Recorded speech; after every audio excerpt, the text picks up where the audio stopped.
Hello everyone, welcome back to my channel. कैसे हैं आप सब? आई होप सब अच्छे होंगे, स्वस्थ होंगे। तो पिछली वीडियो में हमने चैप्टर शुरू किया था कंबशन एंड फ्लेम, उसके बचे हुए पार्ट को आज हम कंप्लीट करेंगे। तो चलिए कंटिन्यू करते हैं इसे। तो इसमें है स्ट्रक्चर ऑफ अ फ्लेम। तो फ्लेम की क्या स्ट्रक्चर होती है वो देखते हैं अभी। The substances which vaporise during burning give flames. ठीक है, तो क्या होता है कि कुछ जो सब्सटेंसेज होते हैं, कुछ पदार्थ ऐसे होते हैं जो क्या करते हैं, बर्निंग के दौरान जब वो जलते हैं तो वो क्या होते हैं, वाष्पित होते हैं और उनसे क्या निकलती है, फ्लेम निकलती है।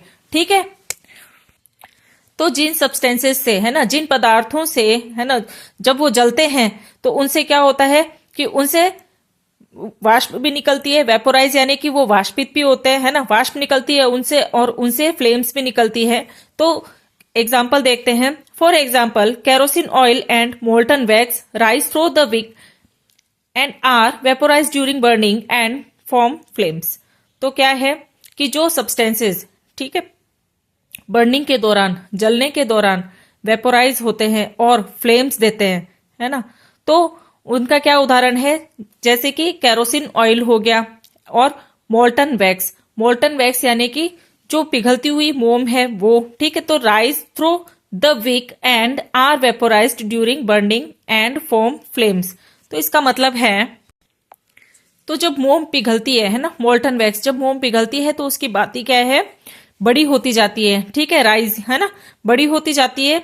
और क्या होता है कि बर्निंग के दौरान जब वो जलता है ना, तो क्या होगा, वेपोराइज्ड होगा, उससे क्या होगी, वेपर निकलेगी और क्या होगी, जो फ्लेम्स है वो बनेगी। ठीक है, फॉर्म फ्लेम्स मतलब कि फ्लेम्स बनेंगी, है ना, ज्वाला निकलेगी।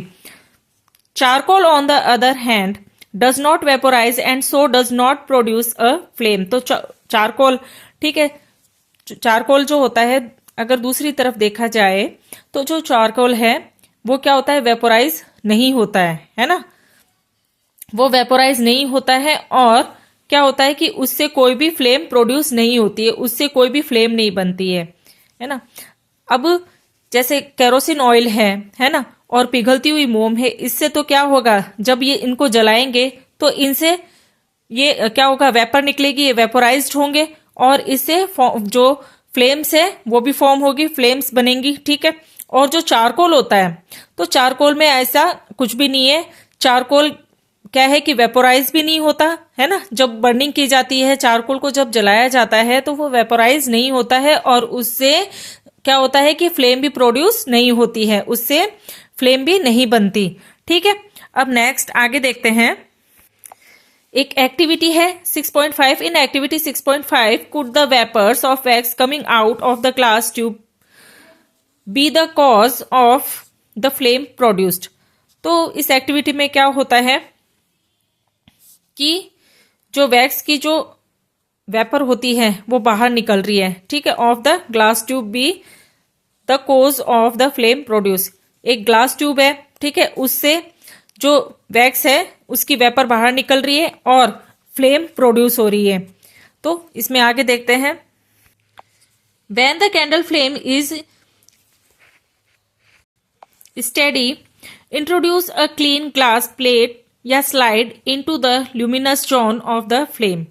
ठीक है, तो क्या किया जाता है जब कैंडल को जलाया जाता है, ठीक है, कैंडल को क्या किया, जलाया गया, तो जब उसकी फ्लेम, ठीक है, वो अगर सीधी होगी, है ना, उसकी जो बाती है स्टेडी, मतलब कि उसकी बाती जब सीधी होगी, स्टेडी मतलब सीधी, सीधी होगी, तो क्या करेंगे कि उसके कांटेक्ट में क्या लाएंगे, उसके ऊपर क्या रखेंगे, एक क्लीन ग्लास प्लेट रखेंगे या फिर उसके ऊपर स्लाइड रखेंगे, है ना, into the luminous zone of the flame. Candle है, उसकी फ्लेम है, ठीक है, जलती हुई कैंडल है, उसकी फ्लेम है, उस फ्लेम में क्या है, एक ल्यूमिनस जोन है ना, उस फ्लेम के क्या होते हैं, अलग अलग जोन होते हैं। तो उसमें जो उसकी ल्यूमिनस जोन है ना, उसका जो ल्यूमिनस जोन वाला जो है जगह, उस पर क्या करेंगे, एक या तो साफ ग्लास प्लेट रखेंगे या फिर स्लाइड रखेंगे। और ऐसा कब करेंगे, जब उसकी फ्लेम कैसी होगी, सीधी होगी, है ना, एकदम मतलब स्ट्रेट होगी। सॉरी, इसको स्टेट नहीं, मतलब कि स्थिर होगी। ठीक है, अब देखते हैं।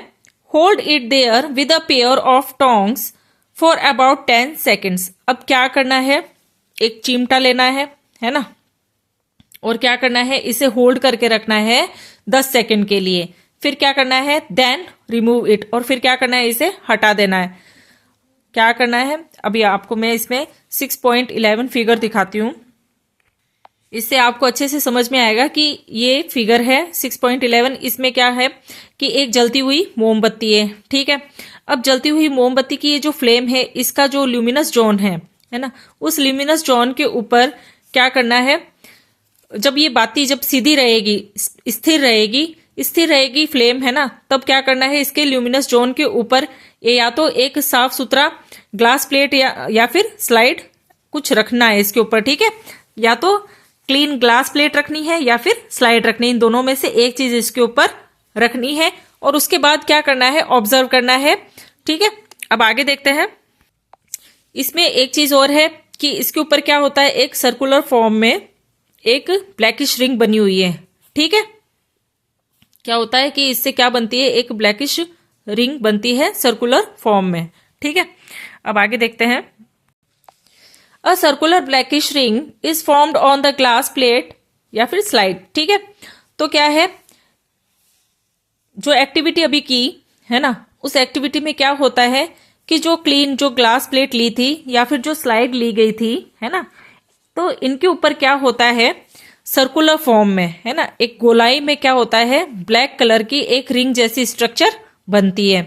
तो it indicates the deposition of unburnt carbon particles present in the luminous zone of the flame. तो ये क्या इंडिकेट करता है, ये बताता है कि जो अनबर्न्ट कार्बन पार्टिकल्स होते हैं, कार्बन के जो अधजले, है ना, या अधजले जो कार्बन के जो कण होते हैं, पार्टिकल्स होते हैं, है ना, या फिर कह सकते हैं कि जो बिना जला हुआ जो कार्बन होता है, मतलब उसका कुछ जो कार्बन होता है उसका कुछ पोर्शन जला हुआ होता है, कुछ नहीं जला हुआ होता, तो उस कंडीशन में क्या होता है कि धुआं निकलता है ना, धुआं निकलता है ब्लैकिश कलर का। तो जो अनबर्न्ड कार्बन के जो पार्टिकल्स होते हैं, है ना, वो क्या होते हैं, वो उस पे क्या हो जाते हैं, जमा हो जाते हैं। डिपोजिशन यानी कि जमा होना, उसके ऊपर इकट्ठा हो जाते हैं, है ना।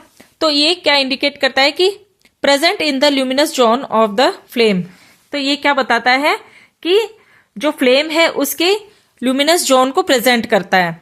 समझ में आया कि क्या होता है इस एक्टिविटी के अंदर, एक जलती हुई मोमबत्ती ली, ठीक है, और फिर उसके ल्यूमिनस जोन के जब उसकी बाती सीधी रहती है, स्थिर रहती है, तो उसके ल्यूमिनस जोन के ऊपर या तो एक ग्लास की प्लेट रखते हैं या फिर स्लाइड रखते हैं। ठीक है, अब उसके ऊपर क्या होता है कि एक गोलाई में काले रंग की रिंग जैसी स्ट्रक्चर फॉर्म होती है ना। तो वो उससे क्या पता चलता है कि ये क्या इंडिकेट करता है कि ये जो कार्बन के पार्टिकल्स होते हैं, है ना, कार्बन के जो अधजले पार्टिकल्स होते हैं, अनबर्न्ड कार्बन के जो पार्टिकल्स होते हैं, वो उसके ऊपर क्या होते हैं, इकट्ठे हो गए हैं। ये चीज बताते, ये जो स्ट्रक्चर बनी है, ये इस चीज को इंडिकेट करता है। ठीक है, और क्या बताता है कि उसमें क्या प्रेजेंस है, उसमें ल्यूमिनस जोन प्रेजेंस है फ्लेम के अंदर।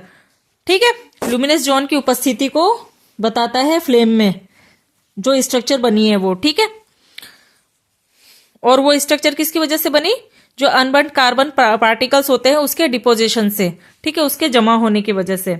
अब आगे देखते हैं। Hold a thin long copper wire just inside the non luminous zone of flame for about 30 second. ठीक है, अब एक फिगर और दिया गया है 6.12, उसमें दिया गया है कि एक पतला और बड़ा कॉपर वायर लिया गया है, ठीक है, जिसे क्या किया गया है, inside the non luminous zone of flame क्या किया गया है कि जो फ्लेम का नॉन ल्यूमिनस जोन है ना, उसमें उसे रखा गया है।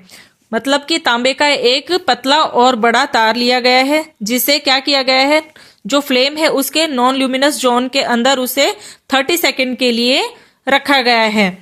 Notice that the portion of the copper wire just outside the flame gets red hot. फिर आप उसको नोटिस करिएगा, उस कॉपर वायर को, कि क्या है कि वो बाहर की तरफ क्या हो जाता है, जो उसकी फ्लेम है वो रेड हॉट हो जाती है, ठीक है, रेड कलर की गर्म उसकी फ्लेम होती है। अब does it indicate that the non luminous zone of the flame has a high temperature, ठीक है। तो ये क्या इंडिकेट करता है कि जो नॉन ल्यूमिनस जोन होता है फ्लेम का, वो हाई टेम्परेचर को इंडिकेट कर रहा है। क्या हो रहा है कि जो फ्लेम है वो कैसी हो गई, रेड हॉट हो गई। तो ये क्या किस चीज को इंडिकेट करता है कि जो फ्लेम का जो नॉन ल्यूमिनस जोन है ना, उसके हाई टेम्परेचर को ये इंडिकेट कर रहा है, बता रहा है। अब आगे देखते हैं। In fact this part of the flame is the hottest part, है ना। मतलब कि जो नॉन ल्यूमिनस जो जोन होता है फ्लेम का, वो कैसा होता है, हॉटेस्ट पार्ट होता है, सबसे गर्म हिस्सा होता है। अब आगे देखते हैं। Gold Smiths blow the outer most zone of a flame with a metallic blow pipe for melting gold and silver. तो जो लोहार होते हैं, तो gold Smith blow the outer most zone of a flame with a metallic blow pipe for melting gold and silver. तो gold Smith मतलब जो सुनार होते हैं, ठीक है, वो क्या करते हैं, जो फ्लेम होता है ना, उसका जो आउटर मोस्ट जोन होता है उसमें क्या करते हैं, वो फूंक मारते हैं। ब्लो यानी फूंक मारना, ठीक है, उसमें वो फूंक मारते हैं, ठीक है। और वो किसकी हेल्प से, उनके पास में क्या होती है, एक मेटेलिक ब्लो पाइप होती है, ठीक है।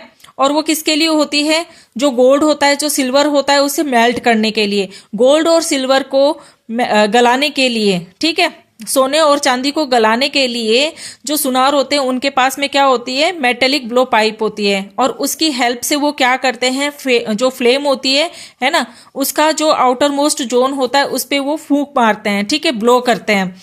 Why do they use the outer most zone of the flame. तो वो ऐसा क्यों करते हैं, वो फ्लेम का आउटर मोस्ट जो जोन है उसका यूज क्यों करते हैं। अब आगे देखते हैं। अब है व्हाट इज अ फ्यूल, ठीक है, फ्यूल क्या होता है। Recall that the sources of heat energy for domestic and industrial purposes are mainly wood, charcoal, petrol, kerosene, etc. तो आपको याद होगा कि जो sources of heat energy है, ठीक है, उष्मा ऊर्जा के जो स्रोत होते हैं वो किसके लिए, डोमेस्टिक, ठीक है, जो घरेलू काम होते हैं उनमें, है ना, डोमेस्टिक यूज के लिए और इंडस्ट्रियल यूज के लिए होते हैं, ठीक है। और मेनली क्या क्या यूज में होते हैं इसमें, वुड होता है, चारकोल होता है, पेट्रोल, केरोसिन एक्सेट्रा, ठीक है। तो उष्मा ऊर्जा के जो स्रोत होते हैं वो घरेलू कामों के लिए, ठीक है, मतलब डोमेस्टिक यूज के लिए, डोमेस्टिक का मतलब होता है घरेलू काम, ठीक है।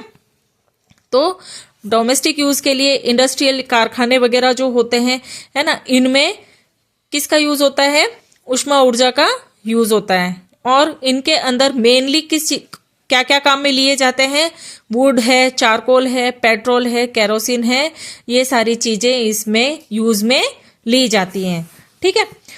These substances are called fuels. अब ये जो चीजें हैं, चारकोल वगैरह है, वुड है, पेट्रोल है, केरोसिन है, ये सारे क्या हैं, ये जो सब्सटेंसेज हैं, ये जो पदार्थ है, ये क्या कहलाते हैं, फ्यूल्स कहलाते हैं, ईंधन कहलाते हैं, ठीक है। फ्यूल्स मतलब ईंधन। तो a good fuel is one which is readily available. तो जो अच्छे फ्यूल होते हैं, ठीक है, जो अच्छे फ्यूल होते हैं वो इजीली अवेलेबल हो जाते हैं, है ना। रीडली मतलब सरलता से मिल जाते हैं, उपलब्ध हो जाते हैं, अवेलेबल यानी उपलब्ध। तो इट इज चीप, है ना, ये क्या होते हैं, सस्ते होते हैं, चीप मतलब सस्ता, ठीक है। तो it Burns easily in air at a moderate rate. तो ये आसानी से क्या होते हैं कि मॉडरेट रेट मतलब कि जो औसत दर होती है ना, तो ये हवा में क्या होते हैं, औसत दर पर आसानी से जल जाते हैं। It produces a large amount of heat. और ये क्या करते हैं, बहुत बड़ी मात्रा में ऊष्मा को प्रोड्यूस करते हैं, ठीक है, बहुत बड़ी मात्रा में ऊष्मा निकालते हैं। It does not leave behind any undesirable substances, ठीक है। ये क्या करते हैं कि अनडिजायरेबल सब्सटेंसेस, तो अनडिजायरेबल सब्सटेंसेस का मतलब जो अवांछनीय तत्व जो होते हैं, ठीक है, जो अनुपयुक्त जो पदार्थ होते हैं, तो ये क्या करते हैं कि ये पीछे से ये जो अनडिजायरेबल सब्सटेंस है इनको नहीं छोड़ते, है ना। It does not leave behind any undesirable substances, यानी कि जब ये बर्न हो गए, ठीक है, जो ये इस तरह के जो फ्यूल होते हैं, ठीक है, जो सस्ते भी होते हैं और इजीली अवेलेबल हो जाते हैं, और ये क्या करते हैं, लार्ज अमाउंट में हीट प्रोड्यूस करते हैं, तो इस तरह के जो फ्यूल होते हैं वो जलने के बाद में, है ना, बर्न हो जाते हैं। जलने के बाद में ये किसी भी तरह के जो अनुपयुक्त या अवांछनीय जो पदार्थ होते हैं वो नहीं छोड़ते हैं, ठीक है।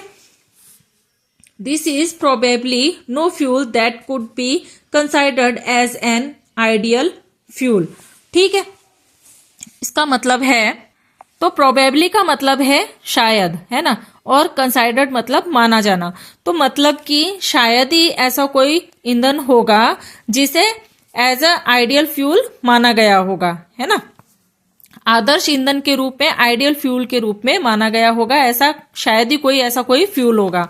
तो we should look for a fuel which fulfils most of the requirements for a particular use. तो हमने देखा है कि जो फ्यूल होते हैं उनको किसके लिए काम में लिए जाते हैं, उनकी आवश्यकता होती है पर्टिकुलर यूज के लिए, रिक्वायरमेंट्स यानी कि जरूरतें, ठीक है, आवश्यकताएं। तो जो विशेष जो काम होते हैं, है ना, पर्टिकुलर यूज मतलब कि विशेष जरूरतों के लिए, है ना,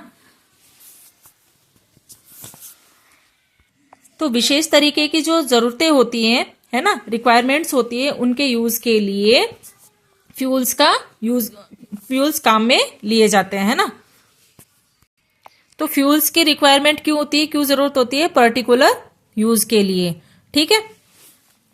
fuels differ in their cost, है ना, तो फ्यूल्स को उनकी कीमत के आधार पे क्या किया गया है, अलग अलग किया गया है। डिफर यानी अलग अलग किया गया है। तो जो ईंधन है, जो फ्यूल्स होते हैं, उनको उनकी कीमत के हिसाब से उन्हें अलग अलग किया जाता है। तो some fuels are cheaper than others, तो कुछ फ्यूल क्या होते हैं, दूसरे फ्यूल की तुलना में कैसे होते हैं, सस्ते होते हैं, ठीक है। Make a list of fuels familiar to you, group them as solid, liquid and gaseous fuels as in table 6.3। तो एक लिस्ट बनानी है फ्यूल्स की, ठीक है, जिसे आप जानते हैं, और ग्रुप them, और उनका क्या करना है, जो फ्यूल्स हैं उनके क्या करने, अलग अलग ग्रुप बनाने हैं, सॉलिड के, लिक्विड के और गैसियस फ्यूल के, ठीक है, और फिलअप करनी है टेबल 6.3। ओके, अब नेक्स्ट इसमें आगे है fuel efficiency. Fuel efficiency, efficiency का मतलब होता है कार्यक्षमता, है ना, दक्षता। तो क्या है, suppose you were asked to boil a given quantity of water using cow dung, coal and LPG as fuel. तो सपोज करिएगा कि अगर आपको कहा जाए कि आपको पानी बॉईल करना है, ठीक है, अब पानी आपको बॉईल करना है किन किन चीजों का यूज करके, as a fuel, cow dung है, कोल है, एलपीजी है, ठीक है, इनका एज अ फ्यूल यूज करके इनको, ठीक है, फ्यूल के रूप में इनको काम में लेके आपको क्या करना है, पानी को बॉईल करना है। विच फ्यूल वुड यू प्रीफर, तो इनमें से आप कौन से फ्यूल को प्रीफर करोगे, आप इनमें से कौन से फ्यूल को काम में लेना चाहोगे, गिव योर रीजन। तो इसमें अपना आप मतलब आप रीजन बताइए। You may take the help of your parents, तो इसके लिए आप अपने पेरेंट्स की हेल्प ले सकते हैं। Do these 3 fuels produce the same amount of heat, ठीक है। अब ये जो फ्यूल है, काउ डंग है, कोल है, एलपीजी है, ठीक, तो ये जो 3 फ्यूल्स हैं ये क्या same amount of heat produce करते हैं, जो ऊष्मा है ना, वो एक जैसी मात्रा में, एक जैसी अमाउंट में ही क्या प्रोड्यूस करते हैं, एक जैसी ऊष्मा बनाते हैं। कहने का मतलब ये जो तीनों फ्यूल हैं, इनको अगर जलाया जाए, ठीक है, तो इनसे जो हीट बनती है ना, हीट निकलती है, तो वो उसकी जो अमाउंट है ना, क्या वो सेम होती है, एक जैसी होती है। तो amount of heat energy produced on complete combustion of 1 kg of a fuel is called its calorific value, ठीक। तो कैलोरीफिक वैल्यू क्या होती है कि the amount of heat energy produce on complete combustion, पूर्ण दहन के साथ में, ठीक है, मतलब कोई फ्यूल है ना, ठीक है, 1 kg फ्यूल है, उसे क्या किया गया, बर्न किया गया। 1 kg फ्यूल को, है ना, 1 किलो जो फ्यूल है उसे क्या किया गया, बर्न किया गया, जलाया गया। तो उससे क्या होती है, हीट प्रोड्यूस होती है ना, है ना। और जब उसका कंप्लीट कंबशन होता है ना, उसका जब संपूर्ण उसका दहन हो रहा है और उससे क्या हो रहा है, हीट एनर्जी प्रोड्यूस हो रही है, ऊष्मा एनर्जी उससे निकल रही है, तो ये क्या कहलाती है, कैलोरीफिक वैल्यू कहलाती है। तो समझ में आया कैलोरीफिक वैल्यू क्या होती है। कैलोरीफिक वैल्यू होती है कि अगर 1 kg फ्यूल को क्या किया गया, जलाया, उसका दहन किया गया, कंप्लीट उसका कंबशन किया गया, पूर्ण उसका दहन किया गया, तो उससे क्या होता है कि अमाउंट ऑफ हीट जो है, अमाउंट ऑफ हीट एनर्जी क्या होती है, उससे प्रोड्यूस होती है, उससे क्या निकलती है, ऊष्मा ऊर्जा निकलती है 1 किलो फ्यूल के पूर्ण दहन से।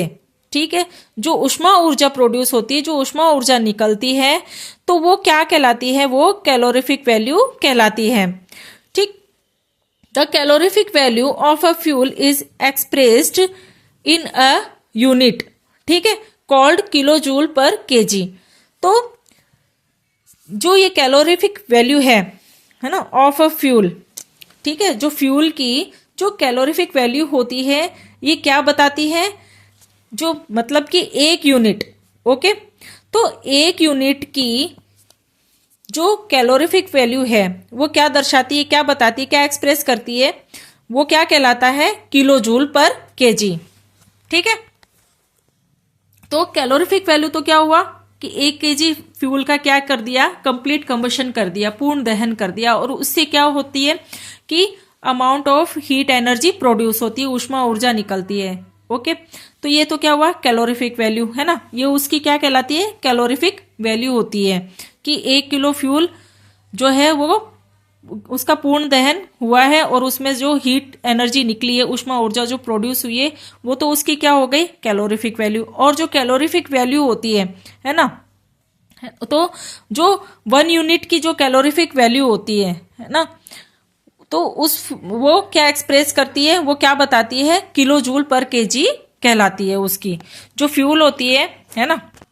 मतलब कि फ्यूल में, ठीक है, फ्यूल की जो कैलोरीफिक वैल्यू है उसे जब यूनिट में एक्सप्रेस करते हैं, इकाई में जब उसे बताते हैं, तो वो क्या कहलाता है, वो कहलाता है किलो जूल पर केजी। ठीक है, इस तरह से लिखेंगे, ठीक है, किलो जूल पर केजी। ओके, अब आगे देखते हैं। तो फ्यूल की कैलोरीफिक वैल्यू को यूनिट में एक्सप्रेस करना, यूनिट में बताना किलो जूल पर केजी कहलाता है। तो उसकी कुछ जो फ्यूल्स है ना, उसे कैलोरीफिक वैल्यू के साथ में इस टेबल के अंदर बताया गया है। ठीक,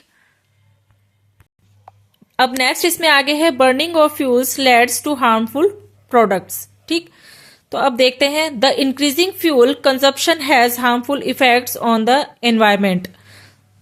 तो क्या होता है कि जब फ्यूल की बढ़ोतरी होती है, इंक्रीजिंग फ्यूल, है ना, फ्यूल की जब बढ़ोतरी होती है ना, उसका जब यूज होता है, तो क्या होता है कि इससे जो एनवायरनमेंट है उसके ऊपर हानिकारक प्रभाव पड़ते हैं। हार्मफुल इफेक्ट्स मतलब हानिकारक प्रभाव। ठीक है, तो ईंधन का बढ़ना, फ्यूल का बढ़ना, है ना, और उसका यूज, है ना,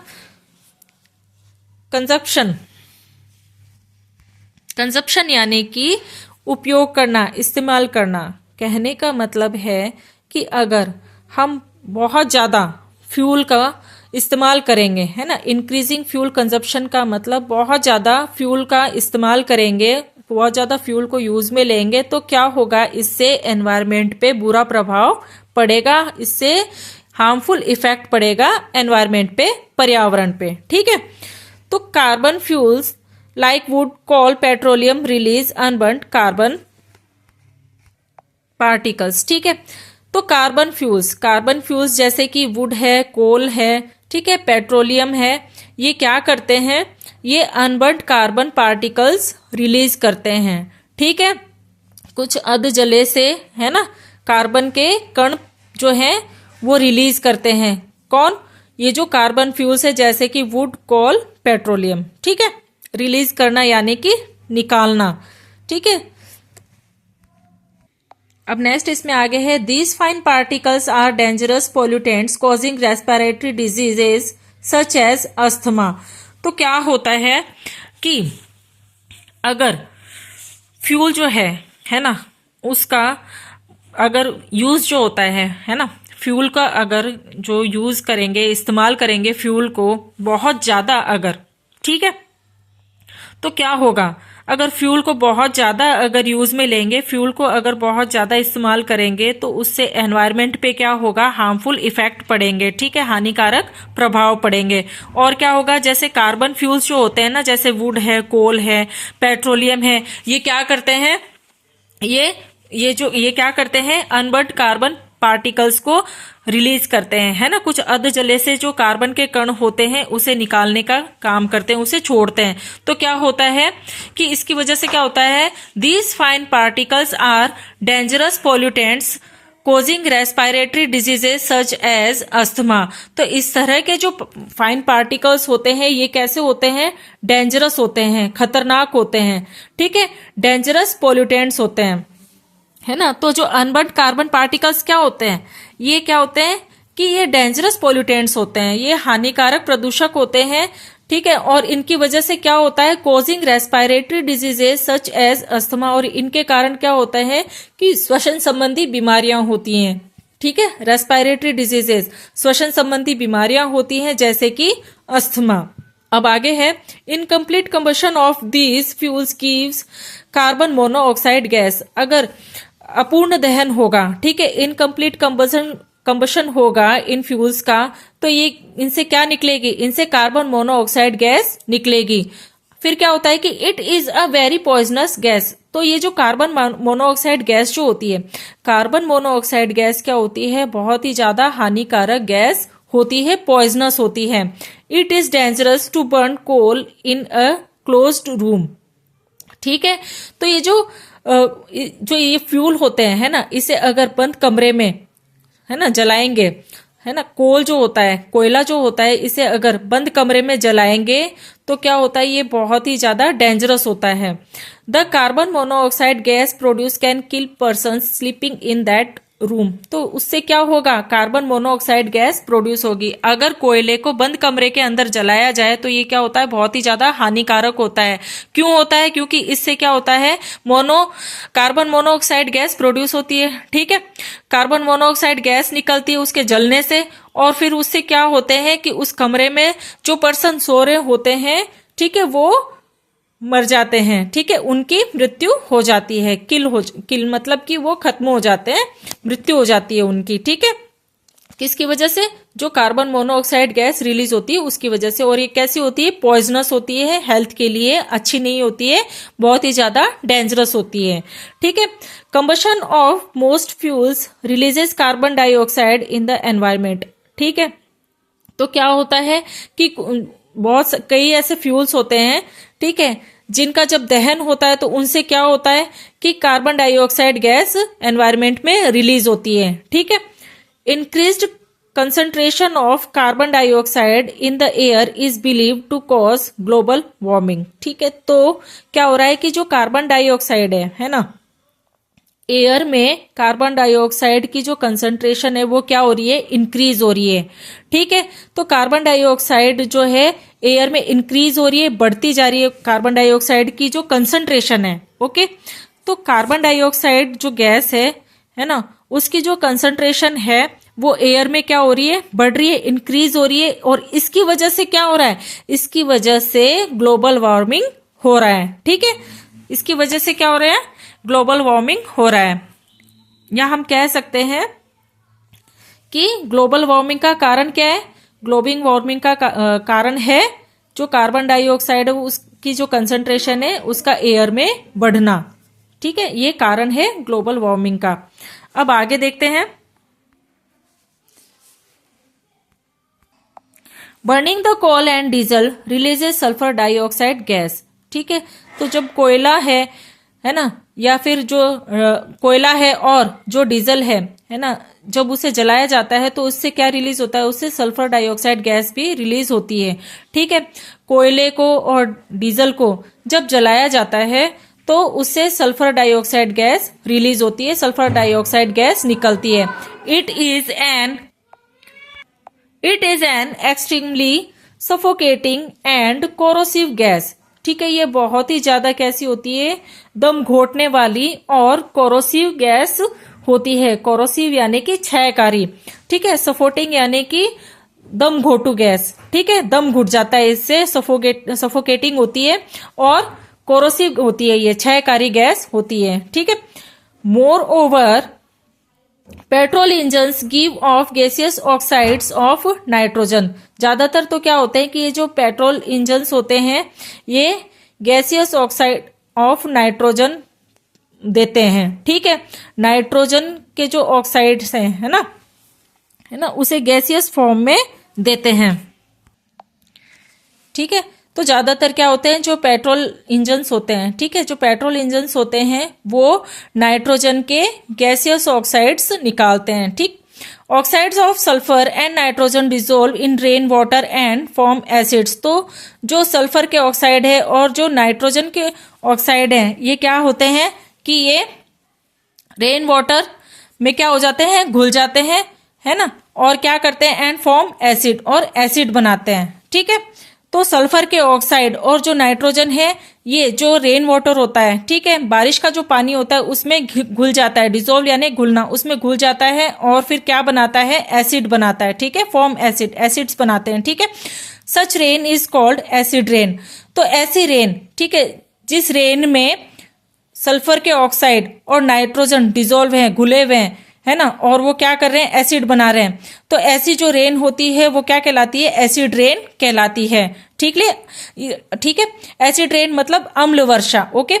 it is very harmful for crops, buildings and soil. तो ये क्या है कि ये फसलों के लिए, बिल्डिंग्स और मिट्टी के लिए क्या है, हार्मफुल है, हानिकारक है, बहुत ही ज्यादा हार्मफुल है। You have already learn about it in class 7। तो इसके बारे में आप पहले से क्लास 7 में पढ़ चुके हैं। The use of diesel and petrol as fuels in automobiles is being replaced by CNG compressed natural gas because CNG produces the harmful products in very small amounts, ठीक। CNG is a cleaner fuel. तो use of diesel, ठीक है, diesel का use और petrol का, ठीक है, diesel और पेट्रोल का जब ईंधन के रूप में यूज करते हैं, जो ऑटोमोबाइल्स होते हैं, स्वचालित जो गाड़ियां होती हैं, है ना, उनमें डीजल का और पेट्रोल का एज अ फ्यूल यूज किया जाता है, तो क्या होता है, इज बीइंग रिप्लेस्ड बाय। तो इसका जो यूज है उसे किससे रिप्लेस किया गया है, उसे सीएनजी से रिप्लेस किया गया है, और सीएनजी की फुल फॉर्म है कंप्रेस्ड नेचुरल गैस, ठीक है। तो क्या होते हैं, जो ऑटोमोबाइल्स होते हैं ना, जो स्वचालित जो गाड़ियां होती हैं, है ना, स्वचालित जो कारें वगैरह होती हैं, तो उनमें क्या होता है कि डीजल और पेट्रोल का एज अ फ्यूल यूज किया होता है, ठीक है। तो अब क्या किया गया है कि उन जो डीजल और पेट्रोल है, अब उनकी जगह किसे काम में लेने लगे हैं, अब सीएनजी को काम में लेने लग गए हैं, ठीक है। तो डीजल और पेट्रोल की जगह अब उनको रिप्लेस करके कंप्रेस्ड नेचुरल गैस का यूज होने लगा है, ठीक है। Because CNG produces the harmful products in very small amount. अब सीएनजी का यूज क्यों होने लगा है ऑटोमोबाइल्स में, क्योंकि जो सीएनजी है, ठीक है, कंप्रेस्ड नेचुरल जो गैस है, ये क्या करती है, बहुत ही कम अमाउंट में हार्मफुल प्रोडक्ट्स प्रोड्यूस करती है, ठीक है। बहुत ही कम अमाउंट में बहुत ही कम हानिकारक जो प्रोडक्ट्स होते हैं उसका उत्पादन कम करती है, ठीक है, कम प्रोड्यूस करती है। तो सीएनजी क्या है कि एक क्लीनर फ्यूल है, ठीक है। सीएनजी को क्या कह सकते हैं, एक क्लीनर फ्यूल कह सकते हैं, ओके। तो इसी के साथ ये चैप्टर यही खत्म होता है, ठीक है। तो इससे रिलेटेड कोई भी क्वेश्चन हो तो आप कमेंट सेक्शन में जरूर पूछिएगा, कोई डाउट हो तो आप कमेंट्स में जरूर पूछिएगा, ठीक है। मेरी वीडियो अगर आपको अच्छी लगे तो लाइक कीजिएगा, ज्यादा से ज्यादा शेयर कीजिएगा, चैनल पर नए हो तो सब्सक्राइब जरूर कीजिएगा। मिलते हैं नेक्स्ट वीडियो में नए चैप्टर के साथ। Okay, thank you, bye.